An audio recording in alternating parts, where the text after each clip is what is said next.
screen because this is probably a good question to start with you, Jerry. Because being a former forms competitor, we got Johnny on. Johnny did extreme forms. He was a forms competitor too. And when someone does a form in competition, what's the most important? Beginning, the middle, or the end? Are you asking that for me? Yeah, you and Johnny, I mean, you guys competed and you've been judged. So if you're out there doing a presentation. My experience is that they all three have to have a dominant part of your competition. When you're competing at a high level, everybody is at a high level performance. And so you have to do something to make the judges go, wow, let's look at this guy. Just because, and I know you're going to relay this to your martial arts classes, just because you know as well as I do, there's judges that sit there all day long and they judge for free. So they're not getting paid to sit there and watch you do this. And so for them to pay attention and give you a good score, they need to be wowed in the beginning. But you can't stop there because the middle has the meat of your form or your kata has to keep them entertained. And the most important thing I remember is that, and that I used to do in a lot of my seminars, is that just remember the last thing that you do is the last impression in their mind. So depending on you and the other competitors, you know, did you get their attention, especially the ones that have never seen you before? Or did they stay focused on what you were doing? Were they engaged? And then were they still engaged enough to at the end of your performance, would they let it go, wow, here's your score? Yeah. What do you say, Johnny? I mean, I agree with him. I mean, my instructor used to tell me all the time, I wouldn't go to a tournament with a bad haircut. Like I would have like the best haircut, the best uniform, everything in the beginning, my announcement, you know, ha, judges, you know, I would go into the whole thing. I would make sure that was like one of the best parts. And then of course, ending the form the right way. But I feel like the way you start it, people are like, oh my God. I mean, judging personally, I remember sitting down and watching the same white belt 20 times in a row and then have to judge everyone who looks exactly the same. So I think the beginning is definitely something that's great. And I feel like the end, you know, start off, get you excited and then give you something to want more of at the end. Yeah, because you really can't start off slow and build up to a strong end and expect to get a good score. I think all three are important. But it's not like something else where, okay, I'm going to start off slow like a racehorse and then just build up speed and win at the end. That's not going to happen. Very cool. No, sir, it's not. Yeah. When we talk about classes, Paul Garcia and I used to address this even back in the 90s. We talked about pace and peak in class. This is sort of like with the form. You know, what's the pace at the beginning of the class? Where do you peak with enthusiasm? Are there any drop downs? Because when we start thinking about a martial arts class, there's probably more than just beginning, middle, and end. There's the beginning, which includes the lineup and the warm-up. There's the core. The core is when you're just doing your core curriculum. So if you're self-defense and forms, those are your two part of your core curriculum. If you're Muay Thai and kickbox or crowd school, you're doing your Muay Thai drills as your core, and then you're doing some hardcore self-defense. Towards the end, we like a high-energy finish, and then you have the ending of class. When we plan our classes for the elements curriculum, it's called 3-5-12, 12-5-3. 3 minutes for the beginning, 5 minutes we do a warm-up, there's 12 minutes of core, 12 minutes of core, 5 minutes of a high-energy finish, and then ending up with your student creed, your announcements, and things like that. So if your beginning peaks too soon, students don't have the energy to finish class, but you really want to make sure that you peak towards the end of the class. That's why I'm a big fan of the high-energy finish. I use the word, everyone gets to play karate. People don't understand what I say play. But if you start thinking of other sports you do, if you're on Little League, things like that, kids practice, they train, and then when they go to the game, they get a chance to play the game. Your high energy finish is your chance to play martial arts. So I'm learning all this stuff. And in the last 5 minutes, I've got some music going. We're doing some pad drills. I'm kicking the pads. Everyone else is kicking the pads. The instructor's not doing a lot of correcting because this isn't a teaching time. This is a chance for me to learn that practice is fun.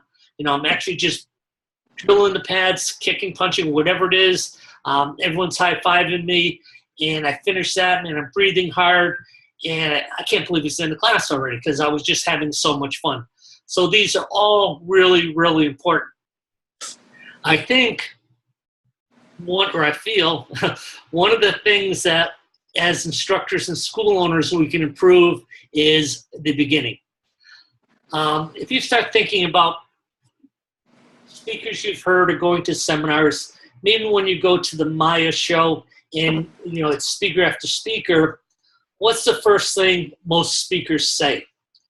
And from my experience, most speakers tell you who they are and what they're going to talk about. Hey, my name is Greg Silva, and I'm here, and we're going to talk about student retention. I don't think that's a great way to start my presentation because they knew on the program that it was Greg Silva. It had my title on there. When they walked in the door, it had my name and what I was speaking about. And for me to say that, that's nothing really that's just going to engage my student in a fast way. Like when Johnny was just kind of going over his introduction to the forum, that's like exciting. I mean, he's there being really dynamic. Having a speaker go up, and you guys can relate this too because you do presentations. You may go have people come in, watch your graduations. What you say from the beginning is really, really important. Every once in a while, I get a notice on Facebook saying that someone's doing a live presentation. When I'm watching Facebook presentations, I would say that 80% start like this. Can you guys hear me? Can anyone hear me? Give me a thumb up if you can hear me. Hey, is this working? Yeah, they almost all start like that. I was watching one the other day, and there was two speakers. One speaker did that, and someone else got on and go, I think everyone can hear us. It's just, that's a hot side to start a presentation. That's when I opted out and stopped that presentation. I said, okay, I'm not going to sit with these guys trying to find out. I'm not really excited. When starting a class, what do most instructors say? Jerry, you've been around for a while. How do most people start a class? You mean their lineup? Yeah, just how did they, all of a sudden, all these students are taking part of their day off. Most important part of the people's lives, most valuable thing is their time. They're giving their time to take a martial arts class. They go in there, what does most instructors say? How do they begin the class? I have all mine lined up on the side. That's good. That's like my bullpen in between for the next class to come in and sit before when that class is over with. So once I dismiss one class, it's instantly attention, pop, they jump up to attention. Say concentrate, do my best, they bow. All right, and I really like to do the power clap. So they're clapping when they're lining up, they're clapping when they're lining up. They line up on the floor, attention bow, ready position, student greet, turn to face the families. Good afternoon, parents. Parents say good afternoon, students, and there we are. Okay. I would say that you're probably really good at that, but I'd say 60% of the school owners start similar. I would say that the other 50% say, are you guys ready? They go, yes, sir. I can't hear you. Louder. Are you ready? Yes, sir. I still can. So it's one of those two variations. And I'm just giving you some ideas. I was reading some stuff yesterday about presentations. So it's all about doing a presentation, becoming a better public speaker. And this guy gave 3 different formats to start a presentation. He goes, these are the 3 best ways to start a presentation. And he started with number 3. You start with a question. Get your adults lined up. And say, okay, line up. Hey, guys, I got to ask you this question. You're at a busy restaurant. All of a sudden, it's really crowded. You have to wait for your table. You're kind of munched in. And all of a sudden, guy comes out of the bar, probably had too much to drink. He's really pissed that he has to wait. And all of a sudden he looks at you and goes, hey, buddy, what are you looking at? And starts approaching you. What do you do in a situation like that? Well, we're going to be talking about that today. So without saying line up, or we're going to do the warm-up, you start with a question. So like if you're going to do a presentation to learn about self-defense, it could be, you know, if you were in this position, what would you do? So asking some type of question so you engage their minds right away. So they're thinking, man, that was a good question. I'm glad I came to this class, or I'm glad I came to this speech. So the number 3 way is start with a question. Number 2 is start with an outrageous fact. The guy was listening to yesterday, his fact was, do you know that there are more people alive today than have died in the history of the world? There's more people alive right now than have died since beginning of history. I looked that up and they say that is true, but that's just to come with an outrageous fact where all of a sudden people are just, they kind of shock the class into rethinking. So they're no longer thinking about what they did during the day, or what they're going to be learning in class today, or problems they're having with their kids. They're immediately engaged in an outrageous question that you asked. So that was the example the guy gave when I was listening to him yesterday, and I thought that was pretty cool. And I said, man, I wonder what I could do, ask questions in a martial arts school. And the questions is just kind of unlimited, especially when you have Google. I got up this morning and I started reading things about bullying and talked about how many kids get bullied. Like 20% of kids get bullied. And then I read this one that 30% of kids admitted to bullying other kids. So you don't have to be the school bully to be a bully. If all of a sudden there's one kid we're not supposed to be like, and I decide I'm not going to sit at this table for lunch like the other kids, well, I'm really starting to become a bully. So if all of a sudden I have a kids class stand up and they do the creed, I've got all the parents there, I go, guys, I got some shocking news today. I'm looking at you 30 kids and I can't believe it. According to research, 10 of you guys are bullies. And that would get everyone's attention. I think they would all start looking at each other. Well, it's not me, it's got to be him. But that'd be a cool, outrageous fact to get everyone to listen to you. And then you can talk about, there was another outrageous fact there about how many bullying situations were stopped when some other kids in school stepped up for the kid that was being bullied.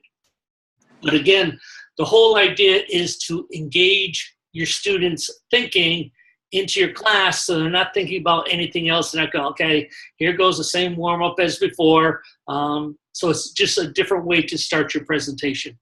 So number 1 was ask a question. Number 2 was just to present an outrageous fact.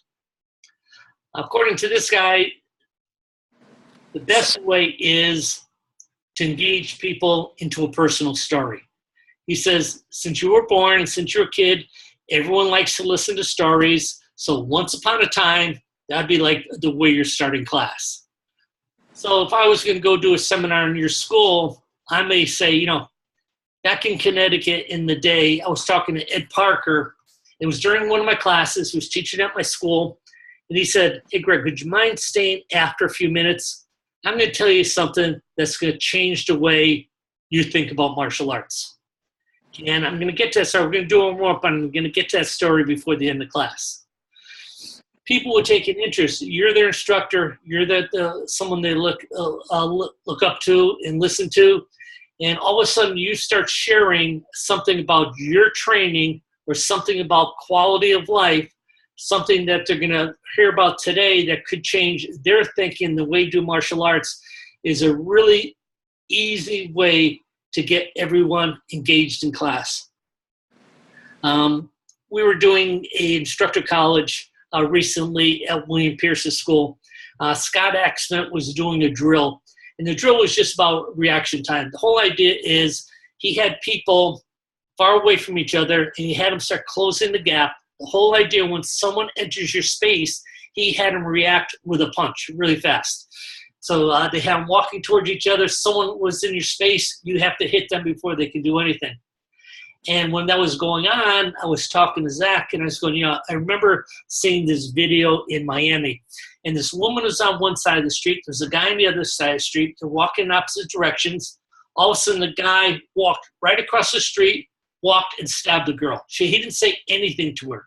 He didn't do anything except walked right across the street real fast and stabbed her. I go, how do you prevent a situation like that?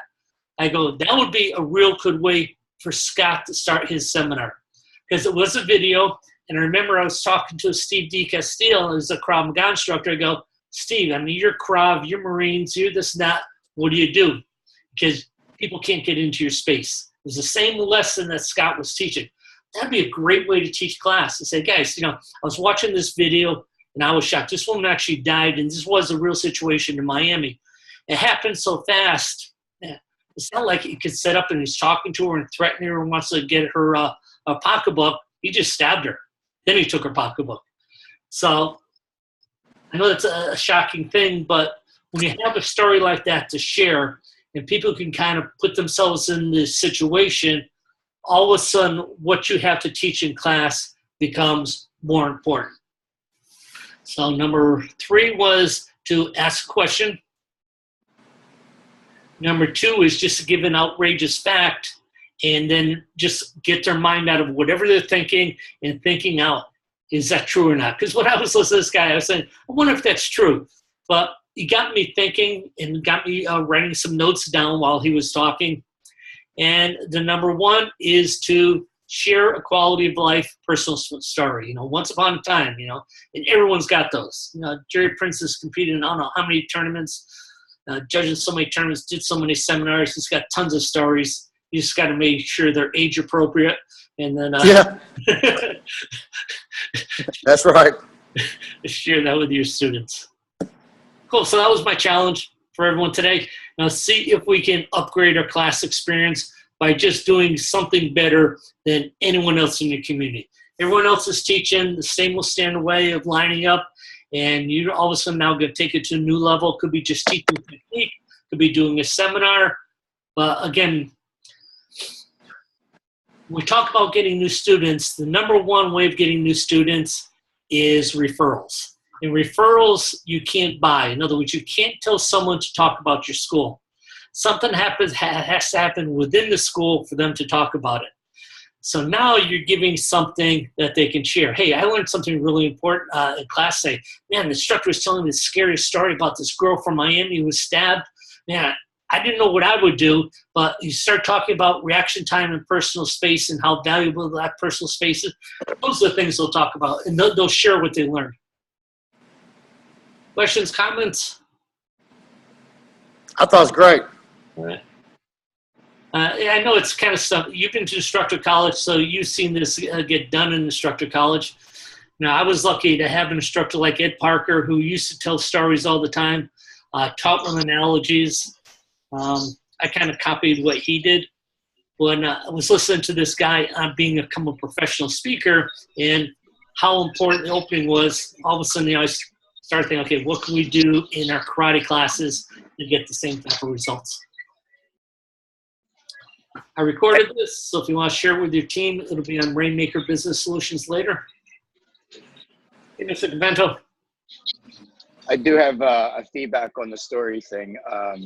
So I've been trying to get all of my students to wear cuffs to karate class because we're sparring.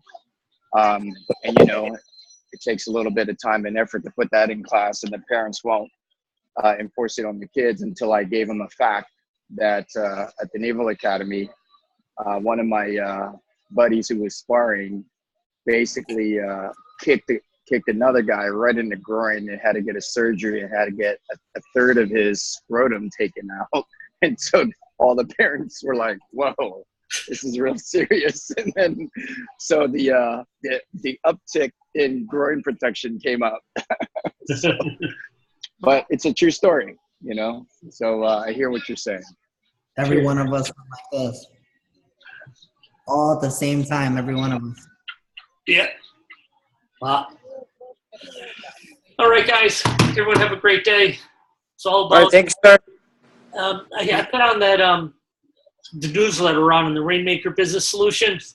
I just happened to thinking that there was really, really good stuff in that one. So if you haven't read it or shared it with your staff, pick that up. I wrote that yesterday morning. It was inspired, and I think there's some really good stuff in there. Already started. All right. Thanks, All right, guys. thanks, sir. Bye now. Greg, will we be meeting